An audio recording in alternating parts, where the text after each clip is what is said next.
Good morning sir. చెప్పు sir, కొంచెం మా తమ్ముడి కౌన్సిలింగ్కి క్యాస్ట్ సర్టిఫికేట్ చేసిస్తారా సార్? ఎన్ని రోజుల్లో కావాలా? 2 రోజుల్లో కావాలి సార్. 2 రోజులు అయితే 2000 పట్టుద్ది. అంత మనీ అయితే లేవు సార్. 500 అయితే ఇవ్వగలను. 500 అయితే 1 వీక్ తర్వాత. Sir please sir చేసియండి. 2000 ఉంటే రండి. 500 అయితే ఇవ్వగలను సార్. లేదు లేదు లేదు వెళ్ళిపోండి sir please sir. Sir please sir. No వెళ్ళండి ఫస్ట్.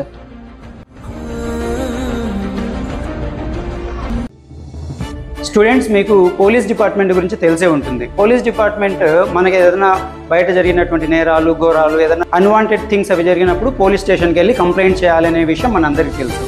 అంతేకాకుండా మనం గవర్నమెంట్ ఆఫీసెస్కి వెళ్ళినప్పుడు మనకు సర్వీస్ చేయాల్సినటువంటి గవర్నమెంట్ సర్వెంట్స్ లంచం అడిగినప్పుడు అప్పుడు మనం ఏం చేయాలి? అప్పుడు కూడా పోలీస్ స్టేషన్కి వెళ్ళి కంప్లైంట్ ఇవ్వచ్చా అంటే ఇవ్వచ్చు. కానీ ప్రత్యేకంగా లంచగొండితనాన్ని నిర్మూలించడానికి మన గవర్నమెంట్లో ఒక సపరేట్ బ్రాంచ్ ఉంది. దాన్ని ఏసీబీ అంటాం, anti corruption bureau.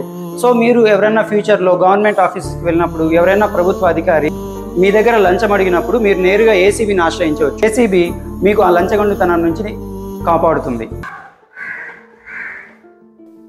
Sir good morning sir. చెప్పమ్మా. ఆఫీసర్ దగ్గరికి వెళ్ళాం సార్. కొంచెం మా తమ్ముడికి క్యాస్ట్ సర్టిఫికేట్ చేయమని కౌన్సిలింగ్కి, కానీ అక్కడ లంచం అడిగారు సార్. లంచం అడిగారా? 2000 అడిగారు సార్. నా దగ్గర అంత మనీ లేవు, 500 అయితే ఇస్తానని వెళ్ళు అని పంపించేశారు సార్. సరే, మనం పని చేద్దాం.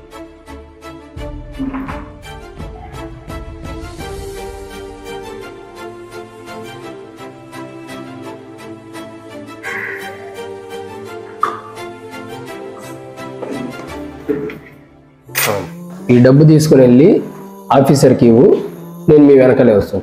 ఈరోజు వాడంతా చెల్లుతాం. సరే సార్. మీరు చెప్పిన మనీ తెచ్చాను సార్. తెచ్చావా? తెచ్చాను సార్. ఎవరు మీరు? అడగకుండా పర్మిషన్ అడుగుకుని వస్తున్నా. ACB department. Sorry sir. Sir ఏం చేయదు సార్. ఇంకోసారి చేయండి సార్.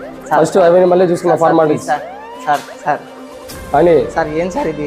కానివ్వండి. సార్ ఏం సార్ ఇది? పద పదండి. Sir please sir. ఇంకోసారి చేయండి సార్. Please sir.